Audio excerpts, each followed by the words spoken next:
Subscribe कीजिए knowledge blockbuster को और प्रेस कीजिए बेल आइकन हमारे वीडियो सबसे पहले देखने के लिए। EPS 95 पेंशनर्स ध्यान से देखिए, अभी अभी एक बड़ी खबर निकल कर आई है जो आपकी पेंशन को सीधा प्रभावित कर सकती है। इस वीडियो को एंड तक देखना बहुत जरूरी है। प्यारे मेरे भाइयों और बहनों और सम्मानित पेंशन धारकों, एक बार फिर से आप सभी का हमारे इस विशेष चैनल पर हार्दिक स्वागत है। आज का दिन आपके लिए बहुत ही महत्वपूर्ण साबित होने वाला है, क्योंकि हम आपके लिए लेकर आए हैं कुछ ऐसी अहम और बड़ी जानकारियां जो सीधे तौर पर आपके आज और कल दोनों को प्रभावित करने वाली हैं। ये खबरें आपके मन में नई आशा का संचार करेंगी और भविष्य की दिशा तय करने में मददगार साबित होंगी। इसलिए आज की इस पूरी रिपोर्ट को बहुत ही ध्यान से अंत तक देखिएगा। साथ ही हमारे चैनल को सब्सक्राइब करना, इस वीडियो को लाइक करना और अपने सभी जरूरतमंद लोगों के साथ शेयर करना बिल्कुल न भूलिएगा। तो चलिए अब बिना किसी देरी के शुरू करते हैं आज की सबसे पहली और अत्यंत महत्वपूर्ण खबर से।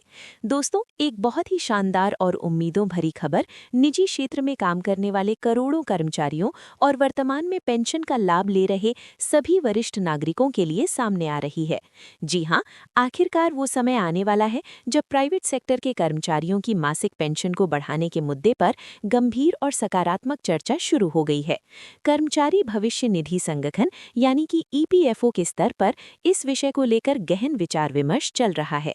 जैसा कि आप सभी को ज्ञात है, वर्तमान में कर्मचारी पेंशन योजना के तहत न्यूनतम मासिक पेंशन की रकम सिर्फ 1000 रुपये निर्धारित है और ये राशि साल 2014 से लेकर अब तक बिल्कुल भी नहीं बदली है। पूरे 10 साल से भी ज्यादा के लंबे समय में इस रकम में 1 पैसे का भी इजाफा नहीं हुआ, लेकिन इस दौरान महंगाई ने क्या कुछ नहीं किया। दवाइयों के दाम आसमान छू रहे हैं, रोजमर्रा की जरूरतों का खर्च लगातार बढ़ रहा है। ऐसे में ये 1000 रुपये की पेंशन अब एक प्रतीकात्मक सहायता मात्र बनकर रह गई है, जो वास्तविक जरूरतों को पूरा करने से कोसों दूर है। परंतु अब ऐसा प्रतीत हो रहा है कि स्थिति में बदलाव की एक नई लहर आने वाली है। EPFO का प्रशासन और केंद्र सरकार अब इस न्यूनतम पेंशन राशि को संशोधित करने और उसे बढ़ाने पर गंभीरता से विचार करते नजर आ रहे हैं। ये कोई साधारण खबर नहीं है, बल्कि उन सभी मेहनतकश कर्मचारियों के लिए आशा की एक नई किरण है जिन्होंने अपना पूरा जीवन निजी कंपनियों और संस्थानों में सेवाएं देते हुए बिताया है। नए प्रस्ताव के मुताबिक न्यूनतम पेंशन राशि में वृद्धि की जा सकती है। साथ ही पेंशन की गणना के लिए जिस वेतन सीमा को आधार बनाया जाता है उसे भी बढ़ाने पर विचार चल रहा है। फिलहाल पेंशन की गणना अधिकतम 15,000 रुपये मासिक वेतन के आधार पर की जाती है। प्रस्ताव है कि इस सीमा को बढ़ाकर 25,000 रुपये प्रति माह किया जाए। इसे कदम का असर अत्यंत व्यापक और सकारात्मक होगा। भविष्य में रिटायर होने वाले कर्मचारियों को अधिक पेंशन फंड प्राप्त होगा, जिससे सेवानिवृत्ति के बाद के जीवन में आर्थिक दबाव कम होगा। और यहाँ सबसे सुखद बात यह है कि अगर न्यूनतम पेंशन बढ़ाने का निर्णय लिया जाता है तो इसका फायदा केवल नए पेंशनरों तक सीमित नहीं रहेगा, बल्कि वे सभी बुजुर्ग नागरिक जो पहले से ही पेंशन प्राप्त कर रहे हैं, उनकी मासिक आमदनी में भी ये बढ़ोतरी देखने को मिल सकती है। इससे उनकी आर्थिक हालत में सुधार आएगा और बढ़ती महंगाई के बीच उन्हें कुछ राहत मिल सकेगी। ये कदम न सिर्फ पेंशन धारकों के प्रति सामाजिक न्याय को दर्शाएगा, बल्कि ये संदेश भी देगा कि देश अपने बुजुर्गों और मेहनतकश कर्मचारियों की देखभाल करने के प्रति पूरी तरह से प्रतिबद्ध है। अब आइए दूसरे बेहद अहम पहलू की ओर, जो सीधे तौर पर देश के सर्वोच्च न्यायालय से जुड़ा हुआ है। दरअसल सुप्रीम कोर्ट ने केंद्र सरकार और EPFO को एक स्पष्ट और सख्त निर्देश जारी किया है।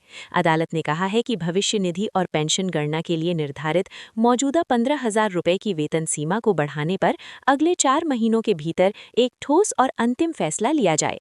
ये आदेश अत्यंत महत्वपूर्ण है, क्योंकि कोर्ट ने स्वीकार किया है कि 11 सालों से इस सीमा में कोई परिवर्तन नहीं हुआ है, जबकि इस दौरान महंगाई दर, जीवन यापन का खर्च और न्यूनतम वेतन में कई गुना वृद्धि हुई है। न्यायालय का मानना है कि इस स्थिरता के कारण कर्मचारियों का एक बड़ा वर्ग अनिवार्य सामाजिक सुरक्षा के दायरे से वंचित हो रहा है।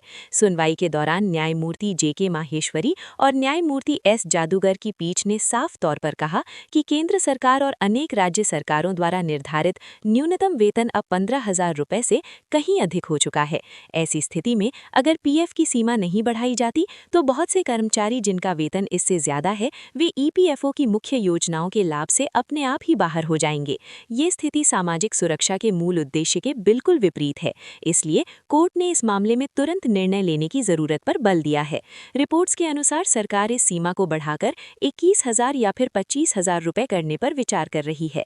प्रतिष्ठित आर्थिक समाचार पत्र इकोनॉमिक टाइम्स की एक रिपोर्ट में ये भी कहा गया है कि अगर ये प्रस्ताव पास हो जाता है तो नई सीमा संभवतः 1 अप्रैल 2026 से लागू हो सकती है। इसके प्रभाव बहुत ही व्यापक होंगे। अनुमान है कि इससे संगठित क्षेत्र में लगभग 1 करोड़ नए कर्मचारी ईपीएफओ की सुरक्षा घेरे में आ जाएंगे। उनकी रिटायरमेंट बचत में इजाफा होगा और भविष्य में उन्हें मिलने वाली पेंशन की रकम भी बढ़ेगी। हालांकि इसका एक दूसरा पहलू भी है।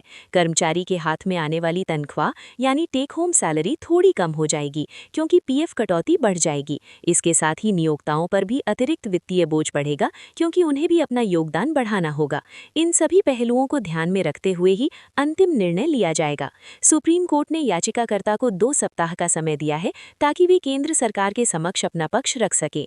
उसके बाद सरकार के पास मई 2026 तक का समय है इस संबंध में एक दृढ़ निर्णय लेने के लिए। इस पूरी प्रक्रिया पर सभी की निगाहें टिकी हुई हैं। प्रिय दर्शकों, अब हम आपको तीसरी बड़ी खबर के बारे में बताने जा रहे हैं जो सीधे तौर पर आपकी सैलरी से जुड़ी हुई है। ईपीएफओ के दायरे में आने वाली सैलरी लिमिट को 15,000 रुपए से बढ़ाकर 50,000 रुपए करने की मांग लंबे समय से उठती आ रही है। इस मांग को लेकर संसद के शीतकालीन सत्र में भी सवाल पूछे गए। सांसदों ने श्रम और रोजगार मंत्री से स्पष्ट पूछा कि क्या सरकार इस सीमा को बढ़ाने की कोई योजना बना रही है। इसका जवाब देते हुए माननीय मंत्री श्री मनसुख मांडविया ने एक स्पष्ट और संतुलित बयान दिया। मंत्री महोदय ने कहा कि ईपीएफ की अधिकतम सीमा में किसी भी तरह के संशोधन का फैसला एक जटिल प्रक्रिया है। इसके लिए सभी हितधारकों, जिनमें ट्रेड यूनियन, उद्योग जगत के संगठन, कर्मचारी प्रतिनिधि और अर्थशास्त्री शामिल हैं, के साथ विस्तृत विचार विमर्श जरूरी है। उन्होंने साफ किया कि सीमा बढ़ने से एक ओर जहां कर्मचारियों की नेट सैलरी कम होगी, वहीं दूसरी ओर कंपनियों के लिए रोजगार देने की लागत बढ़ जाएगी। इन दोनों ही प्रभावों का गहन अध्ययन करना आवश्यक है। उन्होंने ये भी बताया कि वर्तमान नियम के तहत जो संस्थाएं ईपीएफओ के अंतर्गत पंजीकृत हैं, उनमें काम करने वाले हर उस कर्मचारी का पंजीकरण अनिवार्य है जिसका मूल वेतन 15,000 रुपए प्रति माह तक है। 15,000 रुपए से अधिक वेतन पाने वाले कर्मचारी जिन्होंने 1 सितंबर 2014 के बाद नौकरी शुरू की है, उनके लिए ईपीएफ में योगदान देना वैकल्पिक है। यदि ये सीमा बढ़ाकर 50,000 कर दी जाती है तो इसका एक विशाल लाभ ये होगा कि 50,000 रुपए तक कमाने वाले तमाम कर्मचारी भी अनिवार्य रूप से ईपीएफओ के दायरे में आ जाएंगे। इससे उनकी लंबी अवधि की बचत मजबूत होगी और भविष्य में उन्हें मिलने वाली पेंशन की रकम बढ़ेगी। ये उनके भविष्य के लिए एक सुदृढ़ आर्थिक आधार तैयार करेगा। हालांकि फिलहाल सरकार ने इस बारे में कोई तत्काल निर्णय नहीं लिया है और सभी पक्षों से चर्चा निरंतर जारी है। सम्मानित दर्शकों, अब हम इन सभी खबरों के गहरे अर्थ और संभावित प्रभाव पर एक विस्तृत नजर डालते हैं। पेंशन में वृद्धि का मुद्दा केवल एक आर्थिक फैसला नहीं है, बल्कि ये सामाजिक न्याय और मानवीय मूल्यों से गहराई से जुड़ा हुआ है। एक व्यक्ति अपने जीवन के सबसे सक्रिय 3-4 दशक काम में लगा देता है। रिटायरमेंट के बाद उसके पास आय का कोई नियमित स्रोत नहीं होता। ऐसे में पेंशन ही उसकी गरिमा और आत्मनिर्भरता का मुख्य आधार बनती है। वर्तमान में 1,000 रुपए की पेंशन किसी भी व्यक्ति के लिए पर्याप्त नहीं है। इसे बढ़ाना समय की सबसे बड़ी मांग है। दूसरी ओर वेतन सीमा में वृद्धि का मतलब है देश की श्रम शक्ति को एक बेहतर सामाजिक सुरक्षा कवच प्रदान करना। आज का युवा वर्ग जो निजी नौकरियों में है, उनमें से बहुत से लोग भविष्य की चिंता से ग्रस्त रहते हैं। एक सुरक्षित भविष्य का आश्वासन ही उन्हें बेहतर काम करने और देश की अर्थव्यवस्था में योगदान देने के लिए प्रेरित कर सकता है। ईपीएफओ की योजनाएं इसी आश्वासन का काम करती हैं। इनके दायरे का विस्तार करना एक समृद्ध और सुरक्षित कार्यबल का निर्माण में सहायक होगा। मित्रों, हम आपसे एक सवाल भी पूछना चाहते हैं।